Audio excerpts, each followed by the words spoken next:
We've identified 9 separate crime scenes. Shots fired, shots fired.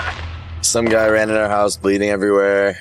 He said he got run over by a car. I gave him CPR for 10 minutes before the paramedics showed up.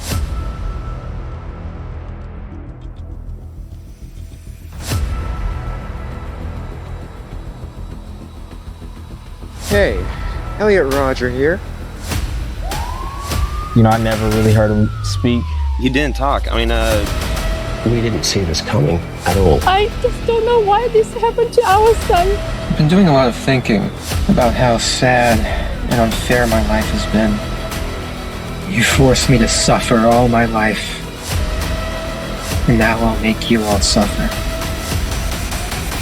Well, this is my last video. I've waited a long time for this.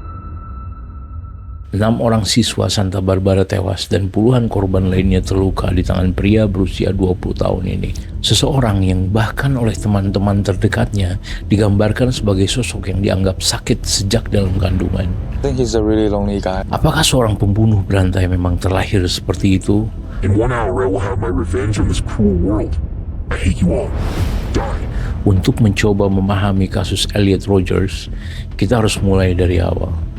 So ladies and gentlemen, ini adalah kasus dari Elliot Rodgers.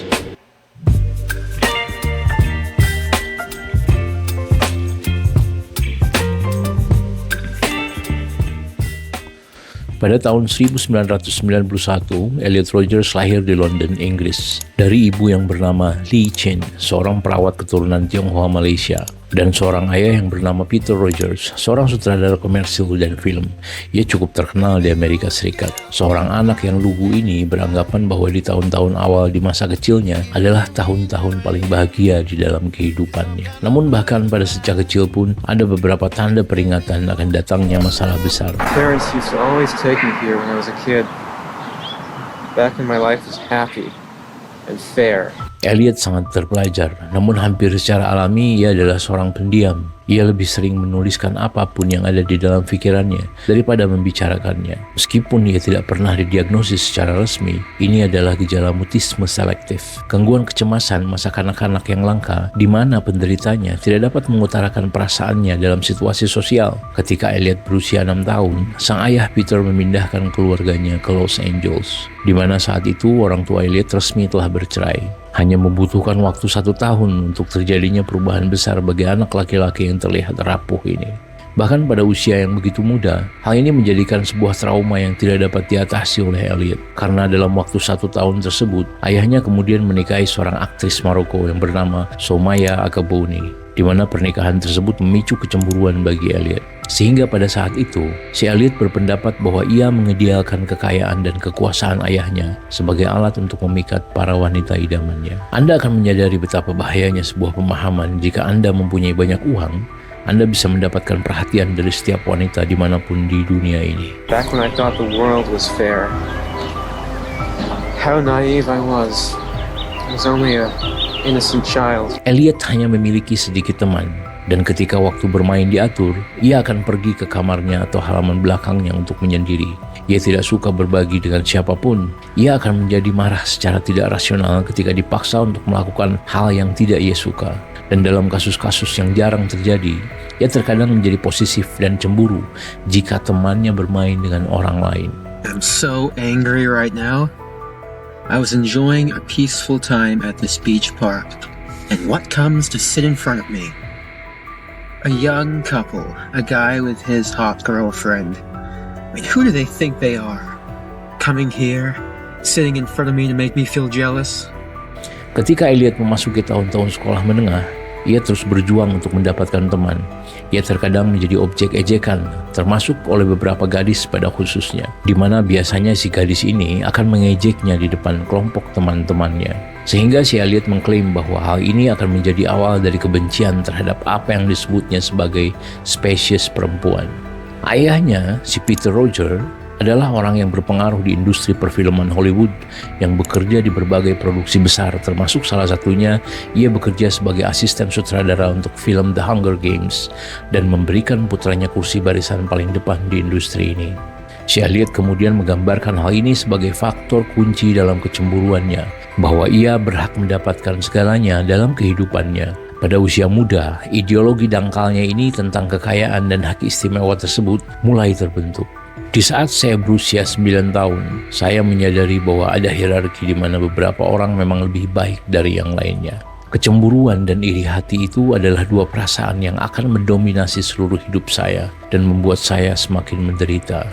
Tulisnya, keluarga Rogers memindahkan Elliot dari satu sekolah ke sekolah lain, dengan harapan mereka menemukan sekolah yang cocok untuk anak yang semakin terisolasi dan sering dibully ini. I've been cast out. No one likes me. No one accepts me. All my life I've been struggling to fit in with the popular kids. I've been struggling to get a girlfriend. No one has ever accepted me. Keluarga Rogers mencoba melakukan homeschooling untuk Elliot untuk beberapa periode. Namun hal ini hanya memperburuk kecemasan sosial si Elliot. Yang pada akhirnya di tahun 2009, Elliot lulus dari SMA Independence High School yang hanya memiliki 100 siswa. Dia tidak memiliki rencana setelah sekolah.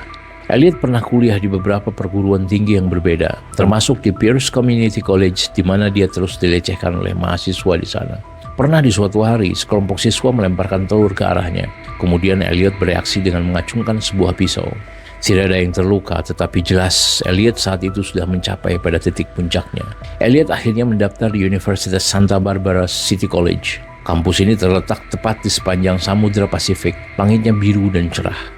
Dan orang tuanya berpikir bahwa suasana cerah dalam kehidupan kampus akan membantu putra mereka yang introvert bisa keluar dari cangkangnya. Tomorrow is my first day at a new college, Santa Barbara City College. I'm feeling anxious and worried about it, but also excited. With a new college comes many new opportunities, a chance to start fresh. I'll just go in with hopes and smiles and hope for the best. Namun malangnya, ia bukannya mendapatkan suasana kampus yang menyenangkan dan juga mendapatkan teman-teman baru. Ia hanya mendapatkan kesedihan dan keterasingannya semakin meningkat. Juga kemarahannya pun mulai tumbuh dengan cepat. I'm so scared about what I might possibly see there. A young couple, hot girls walking with hot douchebag guys. A guy kissing his hot girlfriend. Such sights will break my heart, tear all my soul, stab my ego, consume me with rage. I'll just have to try not to concentrate on them, pretend they don't exist. Pada tahun 2011, Elliot telah berhenti menghadiri beberapa kelas mata pelajarannya dan ia semakin terpuruk dalam cengkraman kebenciannya. This is the reason why I hate the world. Everywhere I go, I'm all alone. Karena Elliot memilih untuk mendokumentasi pikirannya yang dangkal secara real time dan kemudian mengunggahnya di platform YouTube.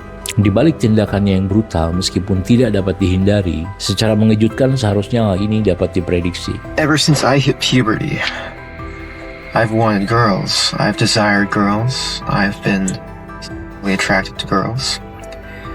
But they've never shown any attraction back to me. Cukup adil mengatakan bahwa Elliot membenci seluruh umat manusia, tetapi faktanya adalah dia membenci dirinya sendiri. Another month has gone by now. And I made a huge effort this month. But still, nothing. How long can I keep doing this? How much torture and humiliation can I take from the world? Ia memiliki antipati khusus terhadap wanita, karena menurutnya para wanita tidak pernah menunjukkan ketertarikan terhadap dirinya. They never paid any attention to me. They talked to the other guys in the class, but not me. There were so many guys in that class who were stealing the girls from me. I hated watching them casually flirting with the girls. I hate them. Si Elliot ini tampaknya merasa bahwa dia menginginkan gadis-gadis sejak masa pubertas, sementara dia sendiri tidak pernah disukai oleh para gadis-gadis tersebut. Sebagai gantinya, ia memiliki hak untuk membenci mereka. I'm the guy you should be going for, not those obnoxious slobs you love so much. I don't know why you're not attracted to me. I don't know what you don't see in me. But I'll make sure you all pay for it. I've concluded that females have a very flawed and perverted form of sexual attraction. Pikiran dan fantasi Elliot dipenuhi dengan rasa balas dendam. Tidak masalah di saat itu karena itu hanya pikiran dia saja.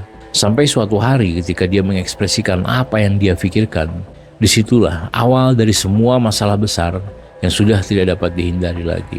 Suatu ketika, si Elliot ini sedang mengantri di salah satu Starbucks di kota tersebut, di mana saat itu si Elliot ini melihat sepasang kekasih yang sedang bermesraan di depan antrian dia. Dan hal itu membuat si Elliot marah, sehingga setelah selesai bertransaksi, dia mengikuti pasangan tersebut ke mobil mereka dan melemparkan kopi panas kepada mereka. Dia kemudian mengulangi penyerangan tersebut terhadap dua siswi yang berada di sana. Dia membangun sebuah pola untuk mendapatkan kepuasan dalam menyakiti orang lain. Yes, I'm a shy, quiet guy, but I have good qualities to myself. I'm a gentleman. You know, I'm sophisticated, I'm polite. I have good values. And I can be fun too, if they just give me a chance to open up. But girls never give me a chance because they're evil and cruel like that. Si Elliot ini percaya bahwa pakaian branded yang mewah dan mobil mahalnya yang dibeli dengan uang ayahnya akan menutupi pikiran dangkalnya. Do everything I can to appear attractive to you. I dress nice. I'm sophisticated. I'm magnificent. I have a nice car, a BMW. Well, it's nicer than 90% of the people at my college. You know, I'm polite. I'm the ultimate gentleman. And yet, you girls, you never give me a chance. I don't know why. You know, I put a lot of effort into dressing nice. These sunglasses here were $300. Giorgio Armani. So I'll put them on. See? Selain kebenciannya, si Elliot juga seorang rasis yang fanatik, di mana ia sering memposting pandangannya yang menjijikan secara online. Khususnya dia benci dan merasa jijik jika melihat seorang wanita berambut pirang berjalan bersama pria dengan warna kulit yang berbeda. I passed by this restaurant and I saw this black guy chilling with 4 hot white girls. He didn't even look good. Then later on in the day, I was shopping at Trader Joe's and saw an Indian guy with 2 above-average white girls. What rage-inducing sights did you guys see today? Don't you just hate seeing these things when you go out? It just makes you want to quit life. Seperti contohnya di salah satu forum, si Elliot biasa memuntahkan rasa jijiknya kepada pria keturunan Asia ketika ditanya oleh salah satu dari mereka, apakah sepasang sepatu tertentu akan membuat menarik perhatian wanita kulit putih. Si Elliot mengatakan bahwa sepatu tidak akan membantu mendapatkan gadis kulit putih. Gadis kulit putih itu jijik dengan pria Asia, dan dia mengumpat seorang Asia itu dengan bahasa kasar. Perlu dicatat bahwa si Elliot ini adalah keturunan Asia, dan rasisme yang dilakukannya bisa jadi merupakan salah satu pertanda dari kebencian terhadap dirinya sendiri. It's almost been a month since that traumatic day. The day I lost the lottery jackpot that I was meant to win. Si Elliot menghabiskan uang saku yang diberikan oleh ayahnya sebesar $1,000 atau sekitar 15 juta setiap bulannya untuk membeli pakaian branded dan juga tiket lotre. Yes, dia senang berjudi lotre. Ia seringkali berkendara selama lebih dari 2 jam ke Arizona atau Nevada hanya untuk membeli lebih banyak lagi tiket lotre. I was going to be the record-breaking lottery winner of $656 million. I still can't come to terms with the fact that I didn't win. Di pikirannya terbentuk bahwa ia bisa menjadi kaya dengan cara yang instan. Dia percaya bahwa memenangkan lotre akan menyelesaikan semua permasalahannya. Dan menurut dia, ini adalah satu-satunya cara untuk mendapatkan setiap wanita yang dia sukai. I should not be in this position right now. If I had won, then I would probably be driving one of my dream cars at this very instant, looking for a new mansion to buy. I would probably even have a girlfriend by now. That is how my life should be. Not this. Not this depression and suffering and loneliness. Pakaian branded dan mobil mewahnya jelas tidak cukup bagi Elliot. Dan sepertinya si Elliot tidak pernah berpikir untuk mencoba mencari uang sendiri melalui pekerjaan yang jujur. Lotre adalah satu-satunya kesempatan terakhir baginya. I dropped my classes with the conviction that I would return to college as a rich guy who could get all the girls. Dan bodohnya, setiap kali Elliot tidak memenangkan lotre, ia merasa kecewa dan merasa terhina. Ia beranggapan bahwa ini adalah sebuah konspirasi alam semesta untuk melawan dirinya. I thought I had a chance to become rich very quickly. I thought I would win the lottery. It was meant to be. I can't believe I didn't win. This is so shattering. What do I do now? Setiap kali ia merasa kecewa atau marah dengan keadaannya, dia selalu melakukan perjalanan ke tempat yang dia inginkan. Dan kemudian ia mengungkapkan semua pikiran terdalamnya melalui ponsel kamera yang selalu mendengarkan keluh kesahnya. Hot young sluts who would just reject me. And look at these douchebags right here. These assholes, these obnoxious little slobs. See guys like this. Wait, no, not guys like those. Those guys were ugly as fuck. Meskipun Elliot sendiri selalu merasa sebagai korban, ia tidak memiliki empati kepada siapapun yang ia anggap kurang menarik secara fisik.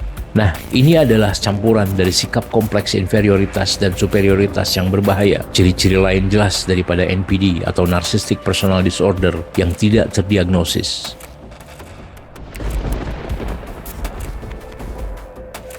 Satu tahun kemudian, semua yang Elliot rasakan harus diserahkan kepada dunia. Ia merasa tersingkirkan. Semua yang dia mimpikan tidak dapat dia wujudkan. The entire female gender must have something mentally wrong with them. To be so evil and cruel to me by starving me of love and sex, while they eagerly give it to other men. Satu-satunya jalan yang tersisa untuk dilakukan adalah merebutnya kembali. They are all mentally ill. They must all be punished, and I will be the one to punish them. Elliot berada di titik terendah di dalam kehidupannya. Ia merasa tidak memiliki harapan lagi. But girls are not attracted to me. There's a major problem with that. A major problem. That's a problem that I intend to rectify. I will not let this fly. It's an injustice that needs to be dealt with. Melalui cahaya matahari di sore hari di dalam mobilnya, ia meluangkan waktu untuk membuat vlog terakhir yang akan menjadi sebuah karya seni dalam khayalan yang paling sinematik. Elliot bersiap untuk pergi ke tempat di mana matahari terbenam. Well, this is my last video. It all has to come to this. Tomorrow is the day of retribution. The day in which I will have my revenge against humanity. Against all of you. I will punish all of you for it. Sangat kontras antara video khas Elliot sebelumnya dan video di saat ia memerankan karakter jahatnya. Di sini terlihat jelas tentang kepalsuan dari karakter persona yang ia miliki. Si Elliot ini kemudian menunjukkan tanda-tanda narsisme ekstrim yang dikombinasikan dengan kurangnya empati. Kemarahan yang mendidih bersama dengan ketidakmampuan untuk mempertahankan agresi adalah sebuah ramuan psikopat yang tidak dapat diverifikasi dari seorang penderita gangguan jiwa yang bisa lepas kendali kapanpun ia mau. Dan apa yang dia lakukan selanjutnya akan menunjukkan sebuah konsekuensi yang mengerikan. Bahkan sebagian besar pelaku pembunuhan berantai di Amerika secara khusus dipicu oleh kemarahan yang tidak terkendali. I am so godlike. Sebelum ia mengunggah video pembalasan tersebut, si Elliot ini mengedit detik-detik terakhir dalam videonya. Ia bersikap dan mencoba menampilkan sosok Tuhan, di mana si Elliot yang asli, yang kita ketahui melalui tulisan-tulisan di dalam videonya, adalah seorang yang kejam, kasar, membenci diri sendiri dan terlihat menyedihkan. Dia sama sekali tidak seperti Tuhan, namun dia akan segera memerankan Tuhan dalam arti yang sebenarnya. And in turn, I will deny all of you life. It's only fair. I hate all of you. Video balas dendam si Elliot ini diupload tak lama sebelum pembantaian berlangsung. Namun ini bukanlah tanggal yang direncanakan. Dan 1 bulan sebelumnya, yaitu di tanggal 26 April, ketika ayahnya sedang berada di luar kota, si Elliot ini berencana untuk membunuh ibu tirinya Somaya dan juga adik tirinya Jess. Namun beruntungnya mereka terserang flu dan alhasil ayahnya pulang ke rumah lebih awal. I have nothing to live for now. Nothing to live for but revenge. My revenge will be so sweet. It will be perfect, beautiful, glorious. Ketika ibu kandungnya tidak mendapatkan kabar darinya selama beberapa hari, si ibunya ini mulai mencari nama Elliot secara online dengan harapan menemukan informasi. Alih-alih ia menemukan video terbaru dan potret putranya yang sangat mengkhawatirkan. Kemudian si ibunya ini menghubungi layanan kesehatan mental dan dia juga menghubungi polisi untuk melakukan pemeriksaan di apartemen Elliot. Namun setelah si polisi ini tiba dan berbicara dengan Elliot, mereka mengklaim dan menemukan si Elliot ini sebagai pemuda yang sangat sopan dan tidak ada ancaman bagi dirinya sendiri ataupun orang lain. Namun apabila polisi mau menyelidiki lebih lanjut, mereka akan menemukan seluruh rencana pembantaian massalnya dan beberapa senjata yang dia siapkan untuk mengeksekusi rencananya. Sesadis-sadisnya tindakan Elliot, rencana awalnya bahkan lebih sadis dari itu.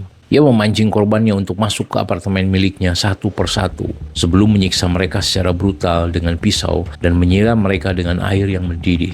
Ia kemudian memenggal kepala mereka dan melemparkan potongan kepala mereka keluar jendela mobilnya yang sedang melaju kencang sembari mengumpat di jalanan Isla Vista. Namun agar rencana ini berhasil, ia harus melakukan secara terpisah dan mengeksekusi korbannya satu persatu. George Chan, yang saat itu berusia 19 tahun. Ia hanyalah seorang teman yang sedang berkunjung ke apartemen Elliot dan dia akan menjadi korban pertama Elliot. Dia diserang di kamar mandi, ditikam 94 kali dengan luapan rasa marah karena dendam. Kemudian Chen jatuh dalam posisi terlungkup di lantai. Sebelum akhirnya si Elliot melakukan upaya bertahap untuk membersihkan darahnya dengan tisu dan dia menunggu korban selanjutnya untuk dieksekusi. Tak lama setelah itu, teman sekamarnya si David dan Chen Hong adalah korban selanjutnya. Mereka berdua ditikam berulang-ulang kali dan meninggalkan tubuh mereka terbaring ditutup spray dan pakaian. Tidak jelas apa motif pembunuhan teman-temannya dan pembantaian di jalan Isla Vista. Namun, sebelum kejadian, si Elliot ini terlihat sedang mengerjakan sesuatu dengan laptopnya di tempat parkir gedung apartemennya sekitar pukul 8.30 malam hari. Pada pukul 9.17, video retribusi akan diunggah dan 1 menit kemudian, manifesto yang dikenal sebagai My Twisted World dikirim secara massal kepada orang tuanya, konselor, dan juga kenalannya. Yang dimana si manifesto ini menceritakan secara detail tentang ideologi kemarahan serta rencana pembantaian yang akan dia lakukan. Ia mencantumkan setiap keluhan dan beberapa hinaan yang dituduhkan terhadapnya oleh umat manusia dengan menyalahkan wanita secara khusus. Cruel treatment from women is 10 times worse than from men. It made me feel like an insignificant, unworthy little mouse. Ketika terapisnya menerima artikel manifesto tersebut, ia segera menelpon ibunya Elliot yang dimana si ibunya ini telah menonton video Elliot dan mencoba menghubungi mantan suaminya, si Peter. Minutes ago, I finally checked my email. I saw this letter. It's from Elliot Roger, who's a Santa Barbara City College student.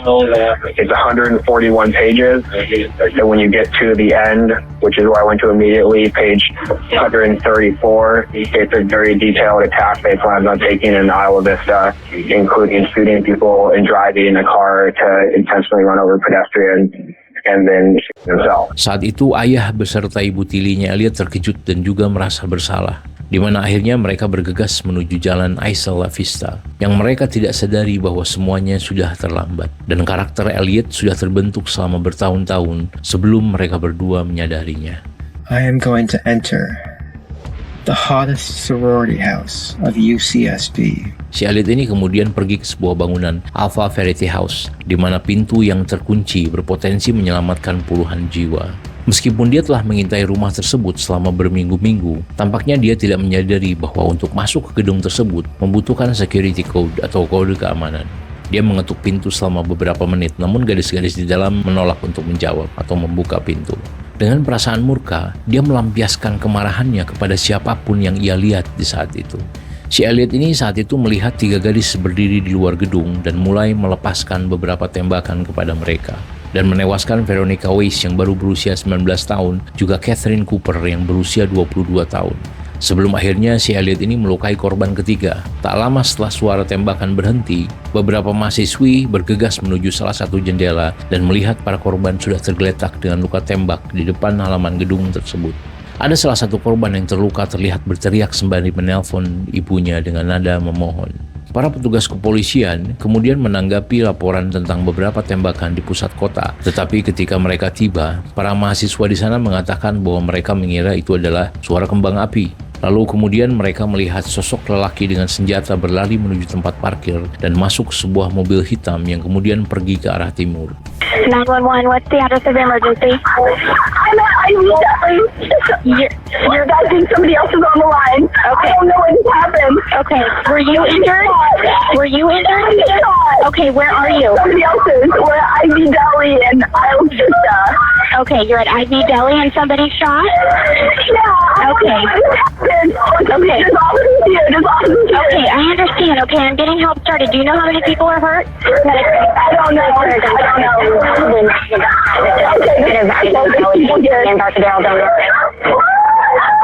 Hello?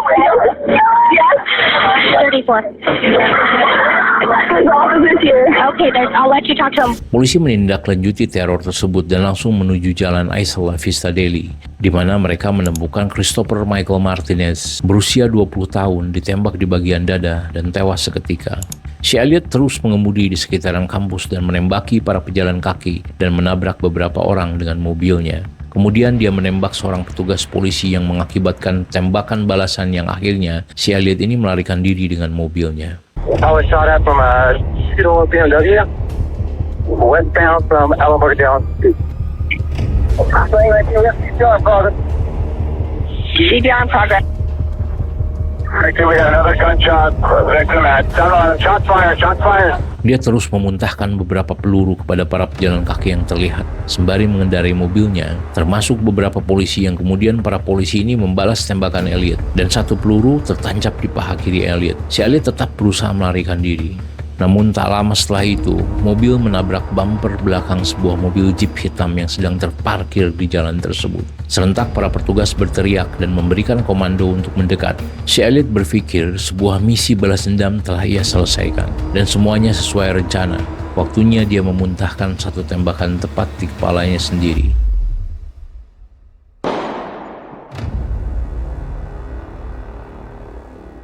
Dan Elliot pun tewas seketika.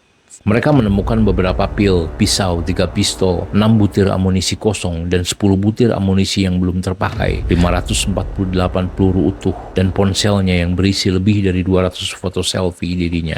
Ketika polisi mulai mengumpulkan beberapa bukti, tak lama kemudian mereka menemukan pemandangan mengerikan di dalam apartemen milik Elliot. Selain beberapa teman sekamarnya yang sudah tidak bernyawa dan bersimbah darah, mereka juga menemukan beberapa barang yang mengganggu milik Elliot, termasuk belati, palu, entry buku harian yang penuh dengan diksi, disertai dengan gambar yang menyeramkan. Tampaknya si Elliot ini telah merobek beberapa halaman di buku hariannya, di mana kemudian ia menuliskan sesuatu yang mengkonfirmasi bahwa di halaman terakhir, di tanggal 23 Mei 2014, tertulis bahwa saya harus merobek beberapa halaman karena saya takut niat saya akan ketahuan. Saya akan menyatukan halaman yang saya sobek secepat mungkin. Dalam 1 jam berikutnya, saya akan membalas dendam pada dunia yang kejam ini. Saya benci kalian semua, mampus kalian semua.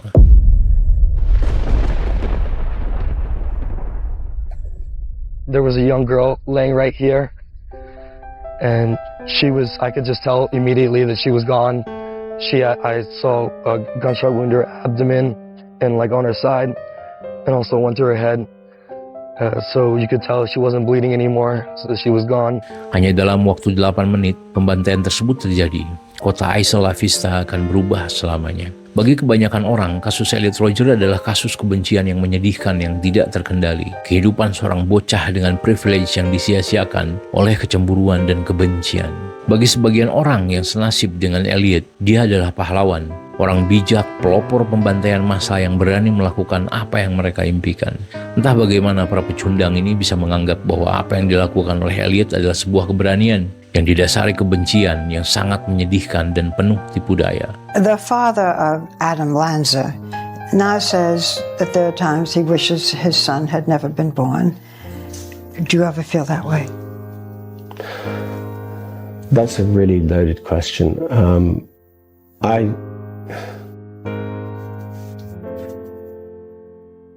That's a loaded question, Barbara. A part of me says yes. And the reason is because he did an awful lot of harm to young men and young women who didn't deserve to die. And my son did it. Our son Christopher Martinez and 6 others are dead. Our family has a message for every parent out there.